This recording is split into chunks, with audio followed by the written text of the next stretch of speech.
We're good to go? All right. Okay, Jacob, are you ready with all yours? All right. I'm going to call the Star City Council meeting to order. It's Tuesday, April 6, 2024 at 7 p.m. here at the Star City Hall. I'd like to ask you all to please join me for the Pledge of Allegiance.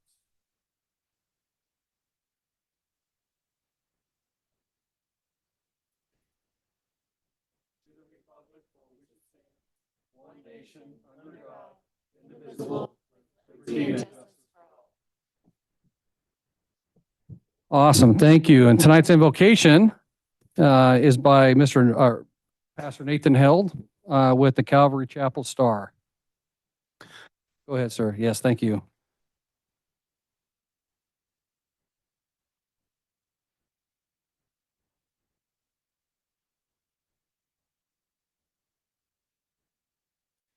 We thank you so much for your grace and your mercy and your love. Thank you so much for guiding us and leading us and protecting us, Lord. We ask you, Lord, that this meeting would be a meeting that's glorifying to you first and foremost. Lord, we pray for wisdom over our mayor, the city council members, Lord Jesus, as they make decisions on behalf of us, Lord Jesus. We ask you, Lord, that your hand of protection would continue to be in our city, Lord. It says in Psalms 34:7 that you encamp your angels around all those who fear you, Lord. We fear you and we love you, and we ask you, Lord, that you would lead this city forward, Lord, in the direction that you want it to go in, Lord Jesus, ultimately glorifying and honoring you. In Jesus' name we pray. Amen. Amen. Thank you. Appreciate that very much. All right, roll call. David Hershey. Here. Kevin Wheelock. Here. Trevor Chadwick. Here. Jennifer Samuelson. Here. Kevin Nielsen. Present. All right, we're all here and one's present, so we're good. Present and prayed for. It's awesome. All right, we're going to move on to item 5. We do not have any presentations tonight, so we're going to move on, except for public hearing, but we're going to move on to item 5 for the consent agenda. Mayor Chadwick, Councilwoman? I move that we approve the consent agenda consisting of item 5A, the approval of claims, 5B, the final plat for Oliver Estates subdivision, item 5C, vacation of utility easements for Star Point subdivision, block 1, lots 20 and 21. Item 5D, vacation of utility easements for Star Point subdivision, block 2, lots 11. And item 5E, the time extension for Rivermore subdivision. Okay, we have a motion. Do we have a second? Second that. Let's hear a motion and a second. Any further discussion? Hearing none. Roll call. Hershey. Aye. Wheelock. Aye. Salmons. Aye. Nielsen. Aye. All right, that motion carries. Thank you. That's it for the consent agenda. So we're going to move on to item 6. Actually, let's move on to we're going to move on to item 7 and get these ordinances and stuff done first, then we'll go into the public hearing. So we'll move on to item 7A, the Steve's Auto Care mural. I'll have Miss Jennifer just speak to that real quick. Sorry, I kind of threw you a curveball on that. Okay, thank you. Yes, so the Parks, Art, and Beautification Committee, we have been working on a mural project that is in our budget. And so this mural here is in front of you tonight for installation at Steve's Auto. The artist is Chalk and Cloud, who is here in Boise. And she's been out to the site. And so give you a little idea of what we're looking at here. She's going with, what's it called? Like a stained glass. And when the pieces are put together, it's representing the community as this whole picture. We have the Boise River down at the bottom, and then the mountains, and then the sky. And Steve's Auto, if I'm sure majority of people know, like you drive by and you see his parrots out front. And so there's the 2 parrots on there, and then on the saying up at the top, our community serves so star can shine. And then we have a little fish in there that is tribute to the Shoshone tribe. And then we have the state wildflower on the sides. One of them is, I think it's the white one. So we just need the council's approval. So yes, tonight we're asking for council approval so that this can be put up on at Steve's Auto. Any So questions on Ms. Jennifer? Mayor Chadwick, Councilman Nielsen? I move that we approve the installation of this mural. Yeah, we have a motion. We have a second. second, We have a motion and a second by Councilwoman Solomon. Any further discussion? Hearing none, roll call. Hershey. Aye. Wheelock. Aye. Salmonson. aye. Nielsen. Aye. All right, that motion carries. Thank you, Ms. Jennifer and committee. We move on to item 7B, the ordinance. We got to approve a couple ordinances. We need to introduce and suspend the rules, please. On the first one, Mr. Mayor, Councilman Hershey. I'd like to introduce and I move to pursuant to Idaho Code Section 50-902, the rule requiring an ordinance be read on 3 different days with one reading being full be dispensed with, and that ordinance number 391-2024 be considered after reading once by title only. Okay, we got a motion and an introduction by Councilman Hershey. Second, We have a motion, a second by Councilwoman Solomon. Any further discussion? Hearing none, roll call. Hershey. Aye. Wheelock. Aye. Salmonson. Nielsen. Aye. All right, that motion carries, and we got to approve the ordinance now. Mr. Mayor, Councilman Hershey. I move that we approve ordinance number 391-2024 Inspirato Mixed Use Phase 5 and Roadway Annexation. An ordinance annexing to the city of Star certain real properties located in the unincorporated area of Ada County, Idaho, more specifically located at 7230 West Chinden Boulevard, in the intersection of West Old School Drive and North Mystic Creek Avenue in Star, Idaho. Ada County parcels S0420449210, S0420347000, and S0420347101. And contiguous to the city of Star, the properties are owned by Antov Star Holdings LLC, establishing the zoning classification of the annexed properties as mixed use with the development agreement of approximately 5.04 acres and 0.23 acres, directing that certified copies of the ordinance be filed and provided by law, providing for related matters and providing for an effective date. Okay, we have a motion. Do we have a second?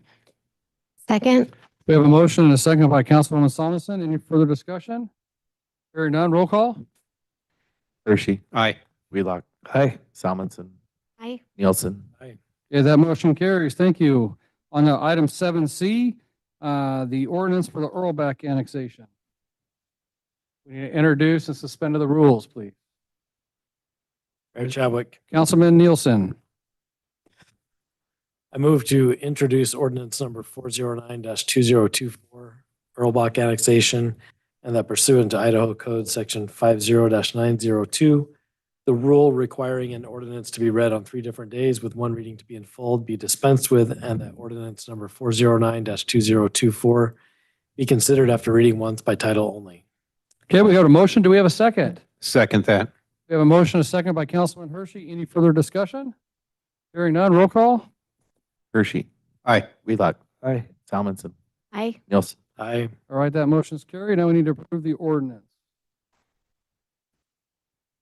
Mayor Chadwick. Councilwoman Solomon. I move to approve ordinance 409-2024 Earlbach Annexation and Development Agreement, an ordinance annexing to the city of Star certain real property located in the unincorporated area of Canyon County, Idaho, more specifically located at 23853 Canada Road in Star, Idaho.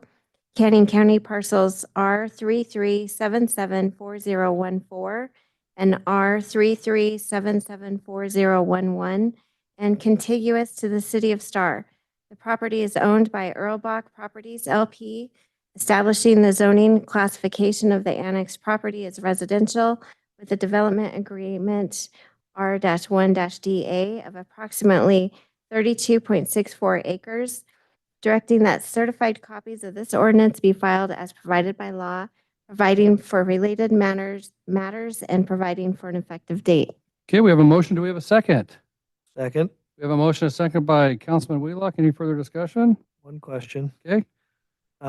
Residential development agreement, R1. Is residential considered R1? Because you just said residential, not R1. Does that matter? I don't think it matters because it's in our, it's our, yeah. Just We're checking. good. No, that's good catch. We're good. Yep.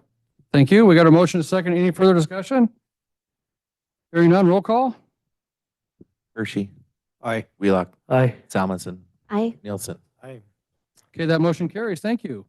Awesome. We're going to move on now to what we're all here for, which there's really nobody here for our public hearing. Well, with one. And not anybody online. Hey, Dana, do we have anybody online?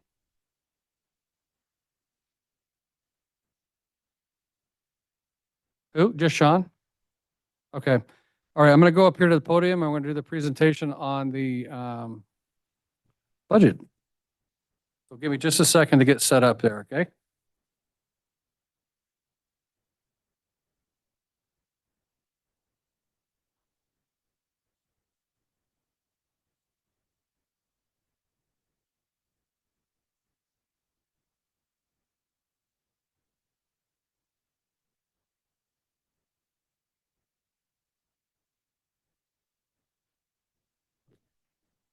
So did you guys get a packet out there? You have that in your hand? How about you? Did you get one?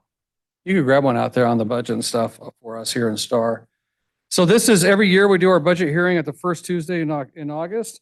I'm going to start out by saying that the city council and I have had workshops in May and June, right? Not April? Yeah, May and June of this year to go over the budget. It's been published. So when we get done, if you guys want to ask questions, you're more than welcome to ask questions, but you need to come up here to the podium to ask the questions in front of the mic, right? And state your name and address and whatnot, and then we'll try to answer it for you. Cool?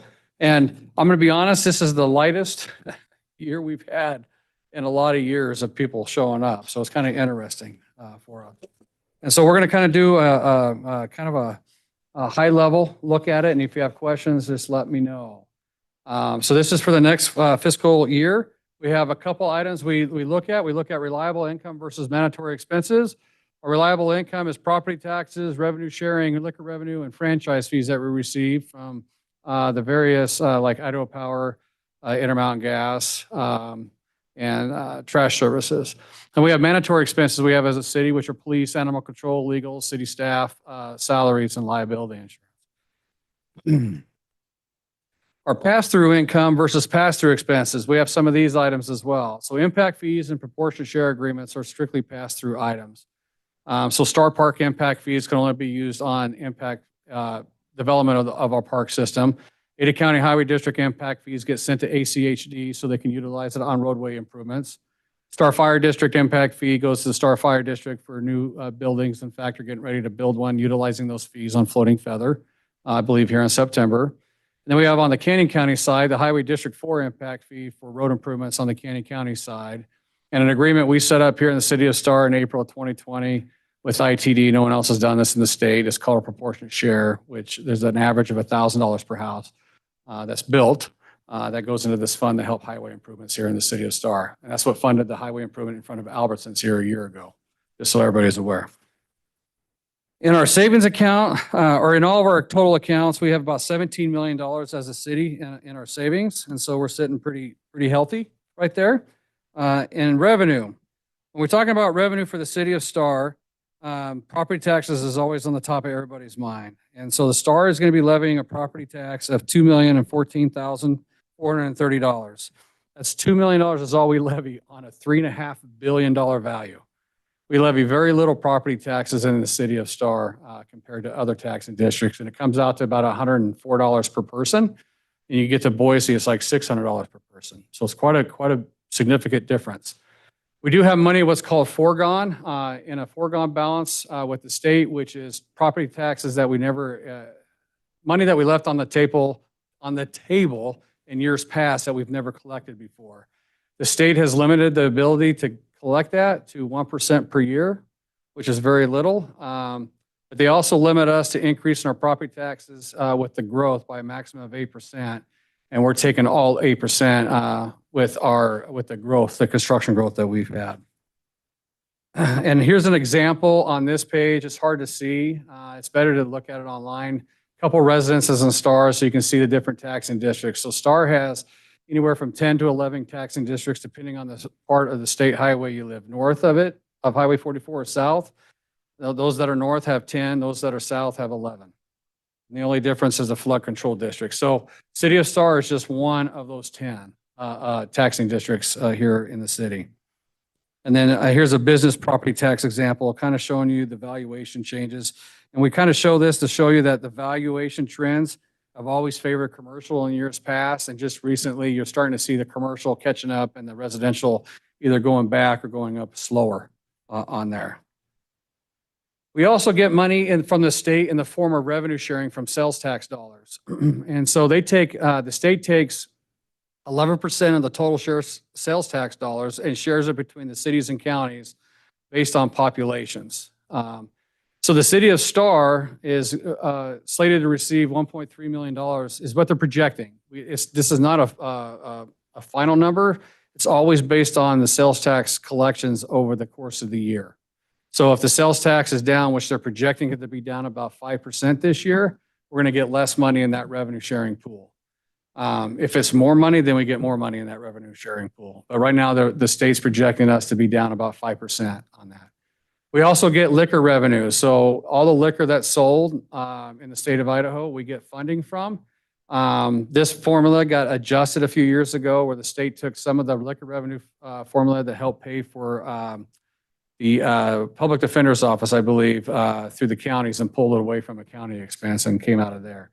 But you can see that we're going to get about 6.7% more than we got last year. And then franchise fees, anywhere runs from 3% to 7%. I'm sorry, 3%, yeah, 3 to 7% with our Idaho Power, Intermountain Gas, Cable One, and Republic Services. With all the growth we've seen, you're going to, and obviously when people use more power and stuff, those franchise fees percentages go up for us. We're expected to receive about 33% more than what we did this last year on that, about $380,000. This next page kind of gives you a breakdown over the last 7 years, I believe. Yeah, 7 years of the growth in the property tax, revenue sharing, franchise fees, and liquor revenue during that time frame, which we call all reliable income that we get from the various sources.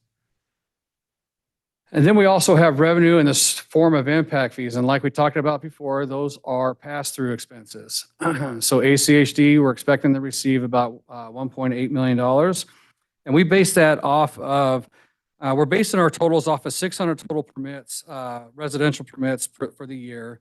ACHD charges of $3,493 for every new house that's built for an impact fee. But we're only basing that on 525 total permits because we're a dual county city. Some of this is going to come from the highway district side out of that 600, and we just have a couple new developments on that side. The Star Park impact fee, the city has $2,050 in that, $2,050 per new housing permit at that 600 number is 1.2 million.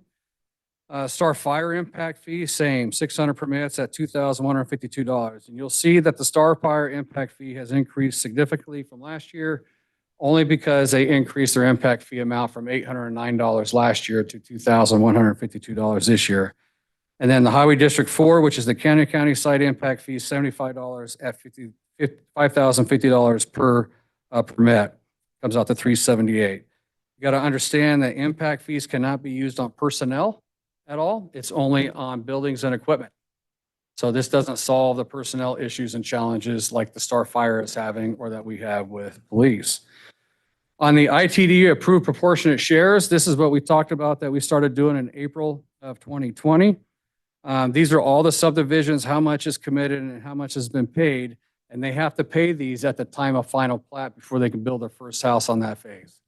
And so the stuff that's in yellow is where we receive some of the funds from those projects. So the stuff in yellow is what we have received or Correct. some of it? Yeah, and the stuff in yellow Stuff is- in white is promised. Is promised before they get their final plat, they won't be able to construct any houses until they pay that fee at the time. We won't even give them the signed final plat at that point until they pay that fee on there. And if you notice on some of these, it says phase 1 only, or phase 1 through 6 only, or phase 1 and 2 only. Some of these developments are broken out in phases. And so by phase is how they pay those proportionate share with us on that. And again, those funds right there can only be utilized on the state highway improvements. They can't be used on anything else per the agreement we have.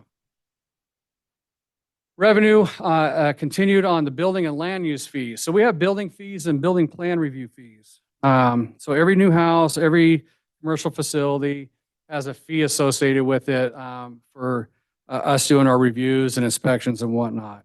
So if you look at that, we get about $2.4 million in building fees and building plan review fees. We also have electrical, plumbing, mechanical permit fees. The interesting thing on these is some of that is pass-through money because on the electrical, plumbing, mechanical, we contract out those services with the inspectors, and they get 60% of what's collected, and the city retains 40% on those fees on there. The land use fees are fees that are associated with annexation, zoning. Let's say they got a variance, whatever on there. Those are those fees that are associated with that. And then bonding is a true pass-through. Bonding, the only time someone is able to bond for a project is if they cannot, the weather prevents them from doing landscaping in the winter, pouring asphalt in the winter, putting their lights in or whatnot. They can bond for that, but they have to bond for 150% of the value of that improvement. So if they don't do it, we can exercise their bond and go get that project completed and make sure that we have enough money to cover that. Okay. It's a low amount. We collect a lot more than that, but it's just, you never know when a project is going to come in. So we just budget it with $200,000 on there. All right. General licenses and fees. We do have dog licenses and fees. Vendor licenses, anybody that goes door to door, that sets up a vendor, food truck or whatnot has to get a license. We do get alcohol beverage licenses, anywhere from folks that are selling beer and wine to those that are also selling liquor. The state of Idaho limits the number of liquor licenses we have based on population at the census. So the last census is 2020, and it's based off of one, they get one license for every 1,500 residents. We've had extreme growth from 2020. So we're working with the state, and they actually gave us a couple additional licenses while they're working through the process because no one's asked for more liquor licenses. So we're going to see that one probably go up because restaurants want that. We have park reservation fees, which is part of our River House complex, Hunters Creek, Blake Park. Any other ones? I can't think off the top of my head that there's any others that we do rentals on that. Or rec center, I guess, if they ever rent the rec center out over there by the police department. That's all. I'm sorry, that's part of facility rentals and then the park actual rentals. So like when we have West Valley Little League, they actually rent Hunters Creek Park during the baseball season so they can do baseball out there. We also do have interest revenue and donation revenue that, from various donations that we get that come in. Additionally, we have ITD police grant that we're trying to get. We got it last year. It was about 75,000, I think, last year. This year, we think it's 79 that we've applied for, and we hope to get that this year. We're also working on a Parks and Pathways grant. Currently, we are actually in a process of updating or creating our very first Parks and Pathway plan. And when that's done, we're looking for grants and stuff to help construct some of that, those parks and pathways. We're also working on a transportation planning grant to work on our downtown parking here in Star in some different locations. And then we also have hometown celebration and events. Everybody loves hometown celebration. Dana does a good job of getting donations for those events from all of our various business partners in our community, which is awesome. And we also have, like on the events, we have the police fishing rodeo. I don't know if you guys seen that or heard about that. We have our trunk or treat that we're involved with, Christmas and New Year's, and sometimes we get donations for all those as well, the different various parties that we have. Our parks and sports and recreation programming, we have various fees associated with that. These folks have about 1,600 participants in the various programming that we have out there. So the sports fees that we collect, we're anticipating about 173,000. Classes and activities, which is like our summer camps we have for the students, the fit and fall classes, the yoga, Tai Chi, the different things that we do as a community. Expect to receive about 194,000 in revenue. And then our Parks and Rec Department does a very good job looking for grants to help offset costs for people in there. And so they got a grant last year of about 65,000. We're anticipating getting the same grant this year on that, which is great. Let's see, revenue also, we get court fines. That's actually gone up quite a bit. I don't know if you guys have noticed that. It's gone up quite a bit, and it's kind of interesting. It's we put together that POP team this last fiscal year. We've got a lot more people being pulled over, going through town that are speeding and stuff like that. And so we do get some fines from that and from the courts for any misdemeanor violations that they have to go to court for.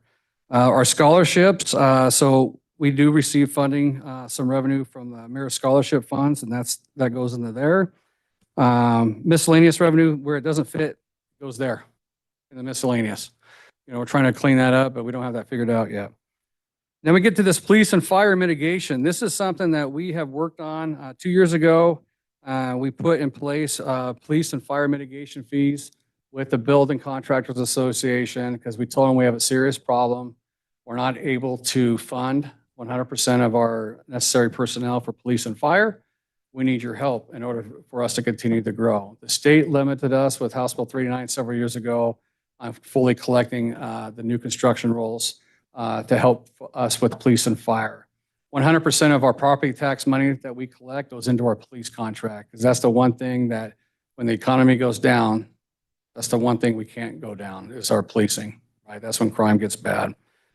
But this year we tripled those fees. In fact, we just did that 2 weeks ago, 3 weeks ago, I believe it was. We had a public hearing on that and tripled those fees. So you'll see that this is a significant increase in income to help offset the cost for police and fire. The clerk's office started issuing passports a year ago, and it's a very positive thing for us up there. We get, I think, $35. Is that right, Jacob, per passport, and $25 for pictures, and that's all fees set by the government, the federal government. Just today, I was talking to Kelly up there, and she said that she did like 20 passports today. And that's a lot of people coming to STAR to do passport stuff, which is a good revenue source for us on there. So for the fiscal year 24-25, we're projecting $17,467,000 in revenue. And just to remind everybody, $2 million of that revenue, or 11.53%, is coming from property taxes. The rest of it's from all the other mitigation fees, impact fees, sports fees, things like that we talked about before in there. So we've charged very little in property tax in the state of Idaho, or in the state of Idaho, in the city of Star. I can't talk for other cities, but for us out there. So this is an increase. If you look at last year's budget, our budget revenue was 13 million, 13 plus. But again, like I said, the mitigation fees adds another 3 million to that number. The impact fee for Star Fire, that is another 900,000. So almost 3.9 million of that 4 million increase comes from those three programs right there. Law enforcement, still use this picture, sorry. I like it. When your police are dealing with snakes all day long, it's a good thing, right? Our police contract this year is going to be $3.4 million. We contract with Ada County Sheriff. There's a beauty in having that contract in place. We always have the highest of quality officers that come, and we've created an environment in Star where officers want to be.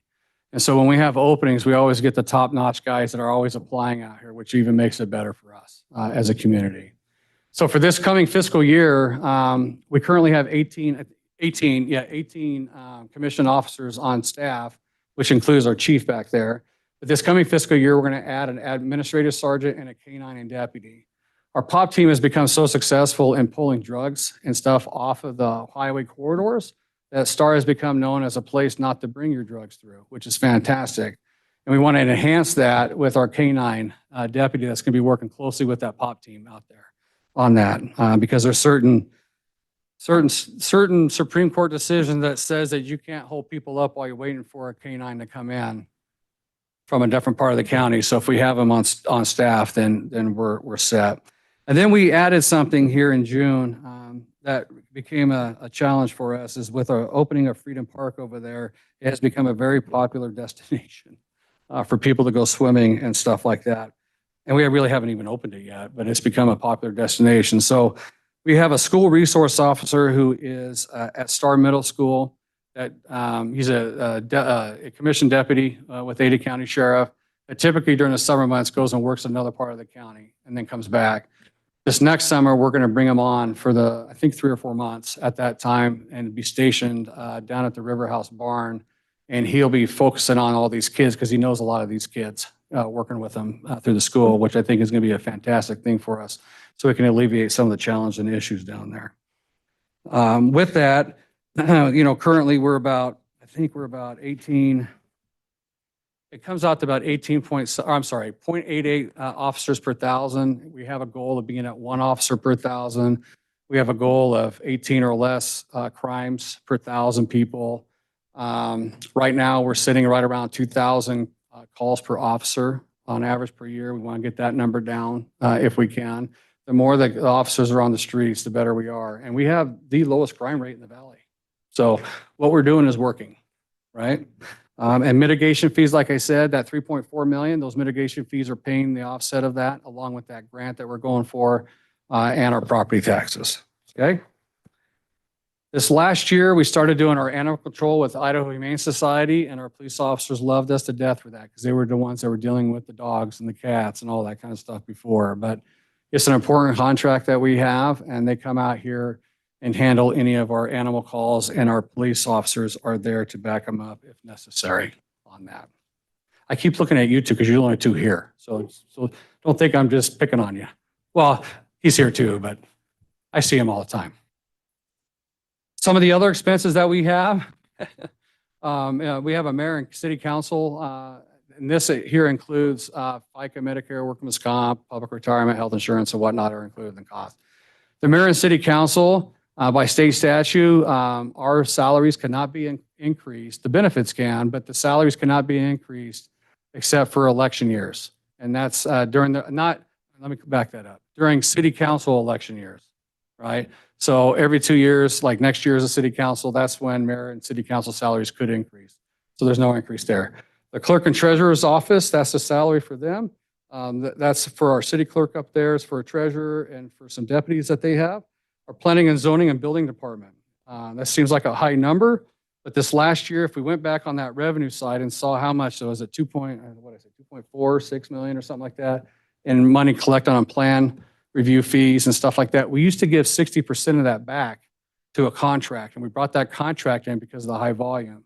So now we're saving a lot of money by bringing it in-house and brought in 2 folks and still saving over $1 million a year to the city in collecting those revenues for other services. Our sports and recreation department, they're pretty, their expenses are, they got instructors, equipment, all that kind of stuff, jerseys, all that kind of things that they have to purchase throughout the year. And with these grants, we try to keep that as low as we can. Our buildings and grounds department, we brought on additional staff this year, just recently, and for this next year, because we have added almost, I think we're on the threshold, obviously, almost 100 acres of park space. We're going to be over 100 acres of park space this year, going up from about 40 by the end of the year. So that's fantastic on open space. Plus, we have another about 70 acres of park space that will be coming online over the next couple of years as well. And then insurance. We've taken a proactive approach as a city to provide family insurance for our employees. Our employees are our most valuable assets out here. And you can't always keep up with all the other communities out here that are providing higher and higher wages, but we can provide something that's a benefit to their families by providing them with insurance for their entire family, especially in a time right now when we can, because of some of the growth that we've seen, and that the economy is on the balance of we don't know what it's going to look like. And the beauty of that is we've kept employees here. We have very, very little turnover in the city of Star, and this is just going to enhance that. And this was a great idea by our city council to look at that item. This page here kind of shows us our city of Star organizational chart, which shows the different positions that are coming on with the police and whatnot. That stuff that's in red is contracts, or our police on the right-hand side of that is all contract, and those 3 contract inspectors down there in the middle. All the blue are actual employees, and then the 3 gray ones are appointed employees. They're by state statute, we have to appoint a clerk, a treasurer, and a city attorney. So those are the only 3 appointed positions on there. And then we have the citizens committees that we have down there on the bottom in the green, and then all the various agencies that we work and deal with there. All right, on to our legal professional services and ICRAMP. So our Ada County prosecutor contract actually went up by about $12,000 this year. That's because of the higher volume of misdemeanor call cases that they're handling there. We, as a city, the city of Star, city of Eagle, city of Cuna, are all contract cities with the sheriff's office. We all don't have our own prosecutors. So we rely on the Ada County prosecutor's office to handle all those cases for us. City of Boise, Garden City, and city of Meridian do have their own prosecutors that handle that. On the Canyon County side, we have very little going on the Canyon County side. We actually decreased that by about $13,000 because they agreed to just charge us $200 a month for the limited work that they do over there right now until it starts increasing on that side. But to offset that, when we're talking about court fines, our court fines went up by about $14,000. So that kind of offsets our prosecutor side. I don't know if you guys saw that before, but I just want to point that out on there. We do contract out our city attorney, Chris Jorgensen. He's on a cruise right now. This is a good time because he doesn't really need to be here at this hearing. He didn't raise his fees at all this year. He's staying flat. We add additional $30,000 for additional legal fees for legal work that may need to be done for various claims or whatnot with land use decisions that we have to get some additional trial attorneys for. And then we share our IT contract with 2 other entities here in the city, with the Star Sewer and Water and Star Fire. So we only pay 1/3 for the IT, and it's beautiful. It's a great process that we have because he can work on all 3 spots from the office upstairs, and we're all on the same page, and we have immediate service. We used to contract that out, and we didn't always have that service here in the city of Star, and in today's world, we need it. ICRIMP is the state insurance that we have to pay for every year.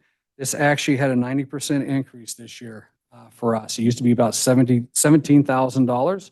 It's up to $33,000, but the market's crazy in the insurance world, they told us. We also added quite a bit of liability to the city with our parks and whatnot that are out here. So that went up a little bit. And then on our parks development side, these are the park projects that we're going to work on this coming fiscal year. At Pavilion Park, where we have put the pickleball courts, the splash pad, the basketball courts and dog park, that's Pavilion Park. There's actually a full ADA playground, and then we're adding trees there. And when I say full ADA playground, when we thought we did a really good job at Hunters Creek with a really nice ADA playground there, it really wasn't a full usable one for everybody. And someone called me out online, and I asked them to come in and explain to me, what did we miss? And she told us, and so this park is actually set up completely for kids to fully participate that are in wheelchairs and stuff like that, which is fantastic for the community because we got several folks that need that here. Hunters Creek Park, we're going to continue that walking path from the flagpole going east to the asphalt path. So you know, we have soccer events and stuff like that down on that other side. We can get families and those that have struggles walking onto that end to see their grandkids and kids playing. Star River Walk, we're adding a restroom facility down there instead of porta potties.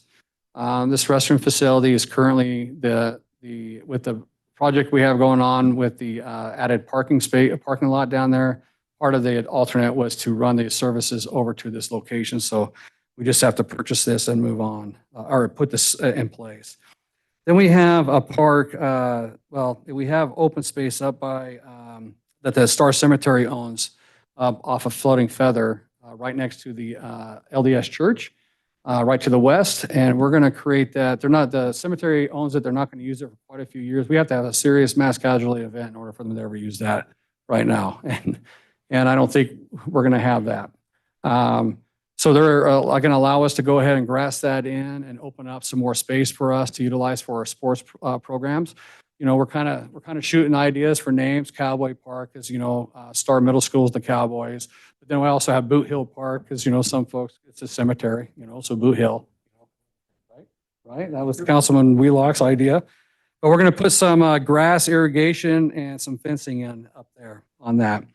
Then we have Roselands Park up there in front of Roselands subdivision. It's about 7-acre park up there. The school district owns that land, but they don't have any intentions of building a school on that. They said probably, if any at all, for like 40 years. It doesn't fit the footprint of their current schools. We have a $1 a year agreement for the next 50 years with them to lease that space, and we're going to turn that into a park up in that area for the neighborhood kids and whatnot up there. So we're going to start out with some grass, trees, and irrigation and get all the weeds and all that garbage out of there up in that location. And then we're going to work on, at the River House Complex, building plans for a new center down there by this new parking lot. It's going to be roughly 6,000 square feet. And Councilman Wheelock came up with a beautiful idea of making it look like an old rustic barn to kind of fit the old theme of Star for that, and which I think is going to look awesome and it can be very usable out there on that. So, and then we do some, sorry, forgot to click. Then we have to pay professional dues to various organizations here in the valley that we're a part of, including like Compass, which is our community planning organization, which I'm the chairman of. The Treasure Valley Partnership, which is very important. The Treasure Valley Partnership, the funds that we help pay in that go into paying for a U.S. attorney to prosecute gang members, drugs, and trafficking crimes on the federal level. So it gets these folks out of the state of Idaho, and they're very successful at prosecuting these when the police bring it to them. So that's a very important one for us. So there's quite a few of them. You can see the breakdown in the packet with that. And then we have the various committees in our city that do wonderful work for us. We have the Parks, Art, and Beautification Committee. Some of you saw the mural that we were just approved earlier. They do a lot of work. And then we have a historical committee that is really working on a bunch of oral histories from some of our most senior citizens in the city that are mainstays from here, to make sure that we get their history on record before they start passing out here, because I think it's important to retain that heritage. And they plan on, and then I got the Mayor's Youth Council on there, and then the Transportation and Pathways Committee in there as well. If you look at the building expenses, this is what I was talking about. This is the pass-through expenses, where the electrical, plumbing, and mechanical inspector, if all dollars came in like they say on the revenue side, that's what they would get on the expense side of paying them their contract. And the land use bonds, it comes in, it goes out. Typically, we have never exercised a bond. We've made some threats and got some things done, but we've never had to really go exercise a bond yet. And so that should be a pass in and pass out. And sometimes it could go up to $1 million on both ends. Sometimes it'll be less than 200,000. It just depends on the market and where people are at on that. And then on impact fees, this is a pass through minus. We collect $20 for every impact fee that we collect for these organizations for administrative costs here.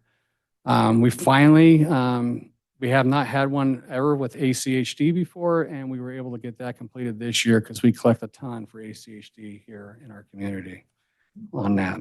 And so those numbers, those pass-through numbers there are actually minus those $20 per fee, 525 impact fees from ACHD, 600 from Star Fire, and 75 from Highway District 4. And here's our sports and recreation expenses, and the breakdown's better in the packet. It's a little hard to put on a slide. It gets ugly, but again, we got coaches, instructors, uniforms, equipment, all that kind of stuff that it costs to do those programs out there, and those are the anticipated expense amounts for those. Oops, backwards. Where's the backwards button? There we go. And again, we also have another planning. We actually put money in on top of the grant we're trying to get to put money in for this downtown parking plan. Whether that means that we purchase the property for this, or we get the property through a grant, we have to execute this, or we have to put a match on with the grant that we get. That's where this money is going to go, and hopefully we can create some additional parking in our downtown core. In our buildings and grounds area, the guys in our parks and rec, our parks and facilities maintenance department do a fantastic job for the city of Star, especially when you look at grass that's all green throughout here in this extreme heat. You know, their guys are out mowing, doing all that kind of stuff.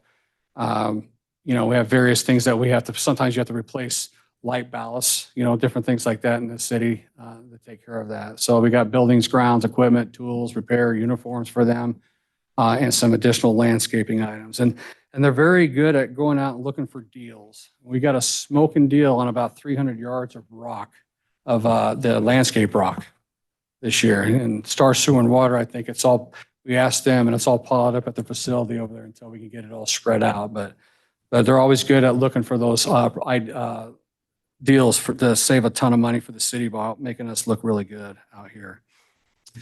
So some of these additional oops, sorry, I can't get that off my hand there. Some of these additional expenses on equipment and general buildings, we are at a lifespan here at the city hall where we can't get repair parts for our HVAC units on the top of this building. We have to replace them.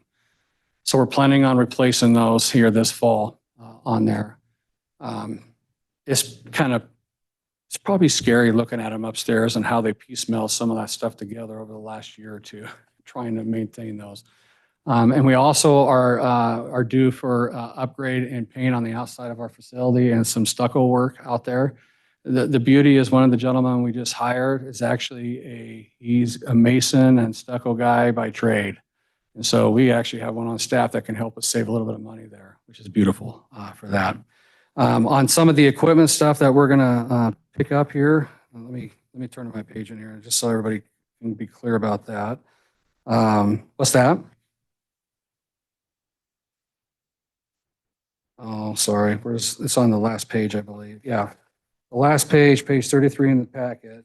Some of the equipment that we need with all this added parks and whatnot, you know, a tilt trailer, some Kubotas, grass and landscape trailer, some Gravely mowers, and a fertilizer spray and stand-on machine. We are not doing the Kubota stand-on loader at this time. That'll be at a later date. And so these are items that are going to be purchased for our parks and maintenance department in order for them to complete their jobs effectively and efficiently out here in the city. So in conclusion, my city council is going to be happy because usually I drag this out for 2 hours. In conclusion, you know, Star has been and remains fiscally conservative. We're a very conservative city. We have zero debt and no bonds here in the city of Star. We have a healthy balance in our savings in case of recession. Our police is paid for with property taxes and police mitigation fees so we could keep them whole. Only 11.53% of the revenue that is generated from the city of Star is generated from property taxes.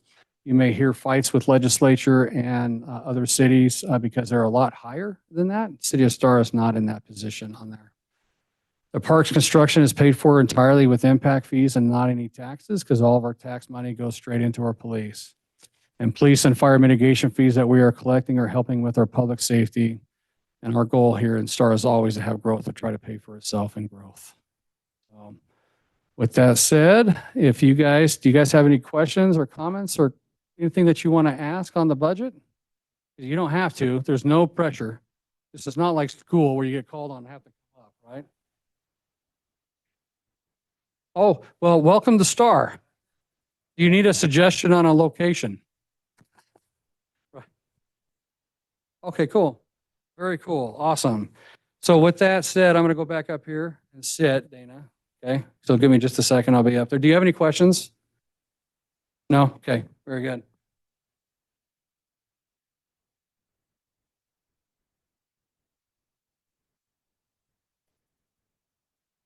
That's pretty good when you have guests that attend your budget meeting. Yeah. So with that, forgot to open it, give it time. 7:05? Oh, 7:11, we open the budget hearing on that. Any questions from council or comments or anything? Before I close it and then have you guys approve it? Nothing? All right, then it's 7:49 and I'm going to close the hearing portion of the budget and ask council for a motion. Mayor Chadwick. Councilman Nielsen? So I want to congratulate you and your staff on another great year in the city of Star. And also, you know, my fellow council members, it feels like we're in a good spot. And I want to recognize that we can always do better. But I'm proud of the work that we're doing here, and I'm proud of the state that the city's in. I think we put together a budget that's going to meet the needs of the city, the needs of our citizens, and is going to continue to further our goals and objectives and our purposes for which we exist as a city. And so just having said that, I move that we approve this budget and that we kick off another great year into 2025. Okay, we have a motion. Do we have a second? I second that. We have a motion, a second by Councilman Hershey. Any further discussion on that before we vote? I would only say that it does speak to the amount of success that we've had in this budget scenario to go through the workshops and everything else. We've had traditionally this same people come and talk to us about budget issues, and they've either had their questions answered or we're running out of errors. One of the two. I'd like to answer both. But they seem, as a population, seem to be getting more comfortable with the amount of conservative, good decisions the city has been making in general. And I'm glad to be a part of that. Okay, thank you. Any further comments? We'll go to a vote. Go for it. All right, hearing no more comments, roll call vote. Hershey, Aye. Wheelock, Aye. Salmonson, I Nielsen. Aye. That is beautiful. So that motion carries. Our budget is set. It's going to come back to you in the form of an ordinance at the next hearing on August 20th. And then we will get our L2s filed with the state at that point. Is everything that's on our agenda for this evening? So when you talk about state of the city, I just want to let everybody know that on October 24th, it's a Tuesday, I believe. Dana's going to correct me if I'm wrong. I have my state of the city at that night over at the Life Spring Church over there. So if you're in by then, if not, come to it. Yeah, check it out. Talk a lot about more in depth about what's going on in the city. That one will be highly attended. Yes. Yeah.